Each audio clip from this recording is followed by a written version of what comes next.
প্রতিদিন প্রতিক্ষণ আল্লাহ করি স্মরণ। ওগো আল্লাহ তোমায় আমাদের প্রয়োজন। প্রতিদিন প্রতিক্ষণ মৃত্যু করি স্মরণ। প্রতিদিন প্রতিক্ষণ কবর কেশ করি স্মরণ। প্রতিদিন প্রতিক্ষণ আল্লাহকে করি স্মরণ। ওগো দয়ার মাবুদ তোমাকে আমাদের প্রয়োজন। ও আল্লাহ আল্লাহ আল্লাহ আল্লাহ, প্রতিদিন প্রতিক্ষণ তোমাকে করি স্মরণ। তোমার দয়া আল্লাহ আমাদের প্রয়োজন। দিয়েছো আসমান মাথার উপর, দিয়েছো জমিন তুমি কত না সুন্দর। প্রতিদিন প্রতিক্ষণ তোমাকে করি স্মরণ। তোমার রহম আল্লাহ আমাদের প্রয়োজন। তোমার রহম আল্লাহ আমাদের প্রয়োজন।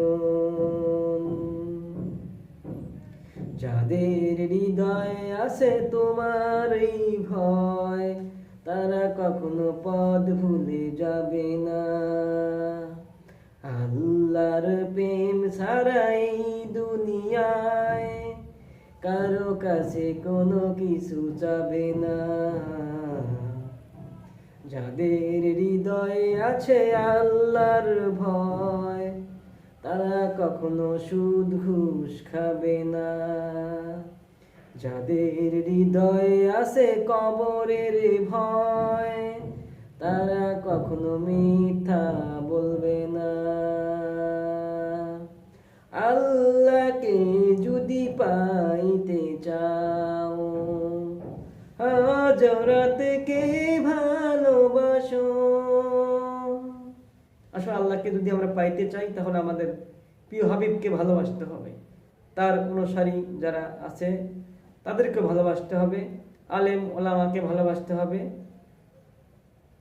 এবং আল্লাহর বিধান মানতে হবে। তাহলেই আমরা আল্লাহকে পাবো এবং হযরতকে ভালোবাসাই আমাদের মূল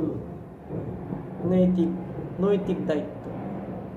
আসুন আমরা প্রিয় হাবিবকেই ভালোবাসি, প্রিয় হাবিবের কথাগুলো স্মরণ করে দুনিয়াতে চলি। দুনিয়া ধোঁকা, এটা যারা বেশি ব্যবহার করি, বেশি উপভোগ করি, বেশি নিয়ে টানাটানি করি, এটা বোকামি করা ছাড়া আর কিছুই নাই, তারা বোকা। আসুন আমরা বোকার জগতে বসবাস না করে অন্ধকার জগৎ থেকে আমরা ফিরে আসি। সুবহানাল্লাহ, আলহামদুলিল্লাহ। আল্লাহ পাক সবাইকে দ্বীনের পথে চলার তৌফিক দান করুক, আমিন। আসুন আমরা আল্লাহর কথা প্রত্যেকটা মানুষ বলি, আল্লাহর পথে প্রতিদিন আমরা চলি। পথ চলা যদি হয় না সুন্দর, তবে কেমন হবে কি বলতো? একটা গান আছে না, আসলে আমরা যদি আল্লাহর পথে না চলি তাহলে আমাদের হাসরের পথ, হাসরের মাঠ, পুলসিরাত, মিজান, তাহলে আমাদের হাসর নেক আমল নামা ডান হাতে আমাদের কি করে আসবে বলেন? আসলে আমরা আল্লাহর পথে চলি, দ্বীনের কথা বলি। সবাইকে স্বাগতম জানিয়ে বিদায় নিচ্ছি আমি মোহাম্মদ সিরাজুল ইসলাম সিরাজ। সবাই আমার জন্য দোয়া করবেন, আল্লাহ পাক যেন আমাকে আপনাদের মাঝে দ্বীনের কথা বলার সুযোগ দান করে দেয়, আমিন। আখির দাওয়ানা।